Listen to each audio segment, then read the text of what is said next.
Hai semua, jumpa lagi dengan saya, Cikgu Siji Ramli, guru anda bagi mata pelajaran pendidikan jasmani dan kesihatan. Hari ini, cikgu akan melakukan sedikit ulang kaji tentang tajuk pandu arah untuk mata pelajaran pendidikan jasmani dan kesihatan tingkatan 3. Okey, jom masuk ke kelas. Tetapi sebelum kita memulakan kelas pada hari ini, pause dulu video ini dan sila semak di ruangan deskripsi di bawah dan sila jawab soalan yang cikgu sediakan awal untuk anda.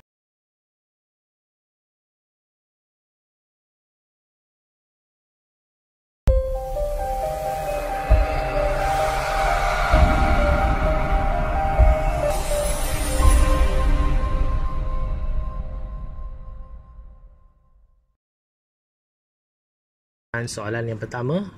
Okey, kita tengok soalan yang pertama ini berbunyi, nyatakan arah mata angin yang ada di ruangan yang bertanda A, B, C dan D. Okey, buat kepengetahuan semua murid, terdapat 8 arah mata angin iaitu utara, timur, selatan dan barat. Itu adalah 4 arah mata angin yang utama. Mara 4 lagi adalah arah mata angin yang berada di antara arah mata angin yang utama. Mari kita tengok pilihan jawapan. Jawapan yang pertama adalah barat daya. Di manakah lokasi ataupun letaknya barat daya? Okay, buat pengetahuan murid-murid semua, barat daya adalah terletaknya di antara barat dan utara. Bermaksud D adalah barat daya. Okay, pilihan jawapan yang kedua pula adalah barat dayu. Adakah terdapat barat dayu dalam arah mata angin? Okey, kita simpan dahulu jawapan ini. Kita pergi kepada pilihan jawapan yang ketiga iaitu tenggara.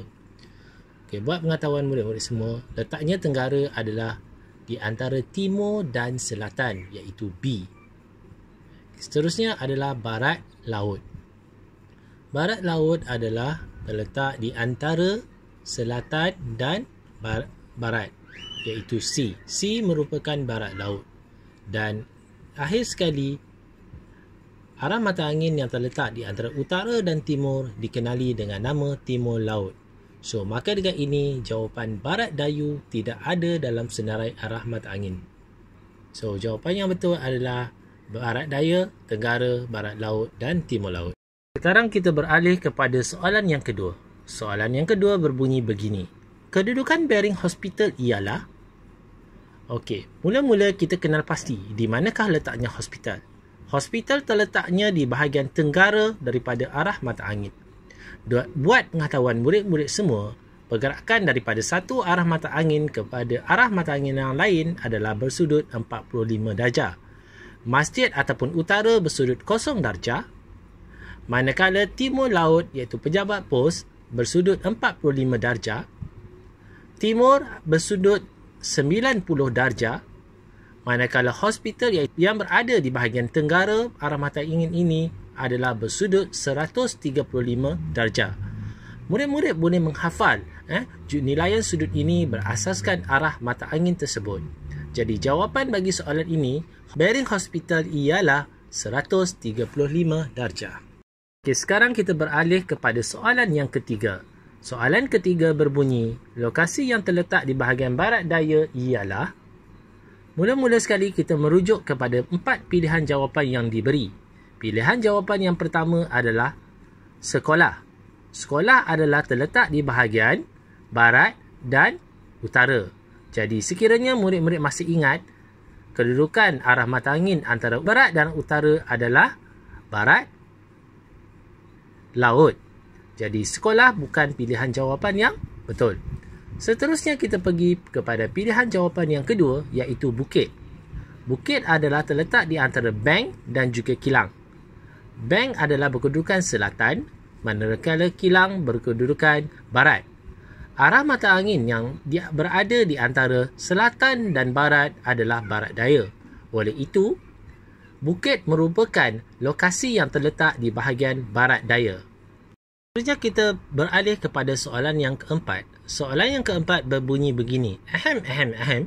Merupakan lokasi yang terletak 135 darjah daripada Bank.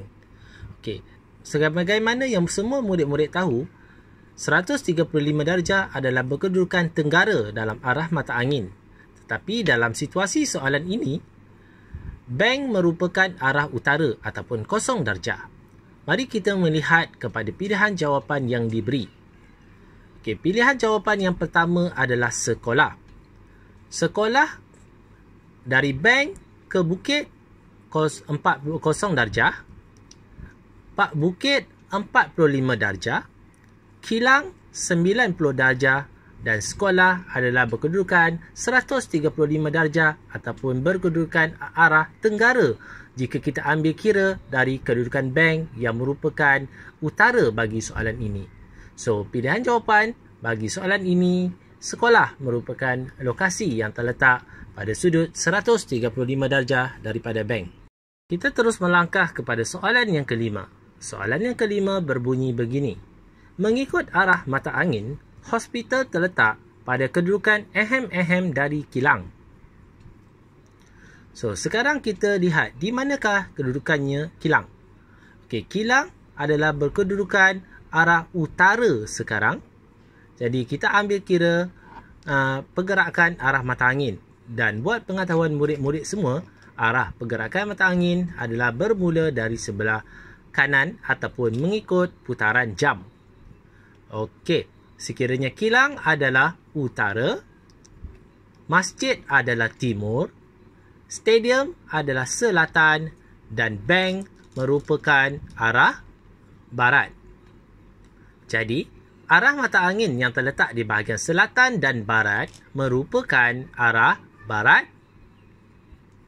laut.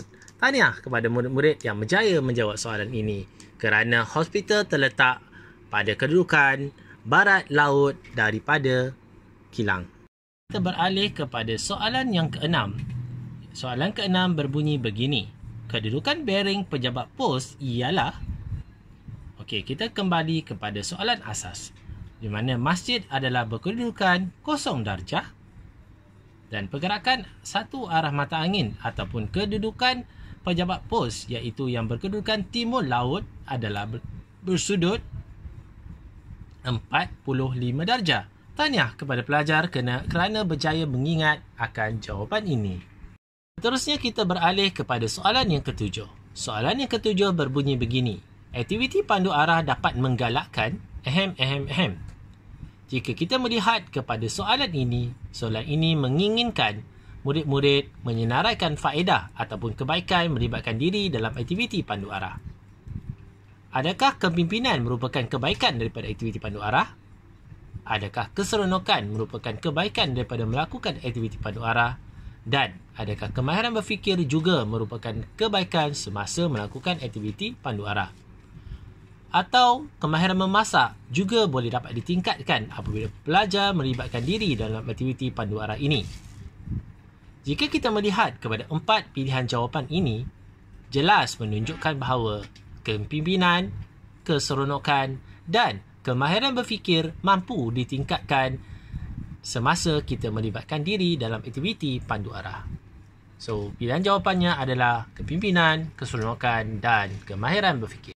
Kita beralih kepada soalan yang ke-8. Soalan yang ke-8 memerlukan pelajar mengenal pasti objek yang digunakan dalam aktiviti pandu arah ini. Objek tersebut adalah berwarna oranye dan putih dan kebiasaannya digantung di lokasi-lokasi tertentu semasa aktiviti pandu arah dijalankan. Adakah objek tersebut merupakan penanda kawalan, titik kawalan, penunjuk arah ataupun kad arahan? Mari kita lihat pilihan jawapan dari belakang. Okey, kad arahan merupakan nota ringkas yang akan diberikan kepada murid semasa tiba ke stesen tertentu. Penunjuk arah merupakan aktiviti pandu arah ataupun juga dikenali dengan nama orientering. Titik kawalan merupakan checkpoint yang perlu dilalui oleh semua murid semasa melakukan aktiviti pandu arah. Manakala penanda kawalan merupakan objek yang digantung sebagai penanda yang menunjukkan lokasi checkpoint ataupun titik kawalan. Oleh itu, objek berikut dikenali sebagai penanda kawalan. Seterusnya kita beralih kepada soalan yang ke-9. Soalan yang ke-9 berbunyi, penyataan berikut menerangkan tentang merupakan satu kedudukan yang telah ditentukan dan perlu disinggah oleh setiap peserta pandu arah. Kedudukan ini perlu terdapat dalam peta yang akan digunakan. Mari kita lihat pilihan jawapan yang ada. Pilihan jawapan yang pertama adalah penanda kawalan. Sebagaimana kita merujuk kepada soalan yang ke-8, penanda kawalan merupakan objek yang berwarna putih dan oranye dan kebiasaannya akan digantung pada suatu checkpoint. Penanda kawasan. Penanda kawasan merupakan satu tanda yang diwakili sesuatu kawasan. Contohnya kita lihat kepada kawasan Mutiara Rini. So dia akan ada satu signboard yang menunjukkan kawasan Mutiara Rini. So tidak ada kena-mengena dengan aktiviti pandu arah ini. Titik kawalan.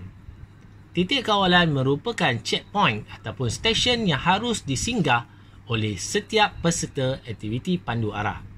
Manakala titik kawasan juga tidak ada kena-mengena bagi soalan aktiviti pandu arah. Oleh sebab itu, titik kawalan merupakan jawapan bagi soalan yang ke-9. Tahniah kepada murid yang berjaya menjawab soalan ini.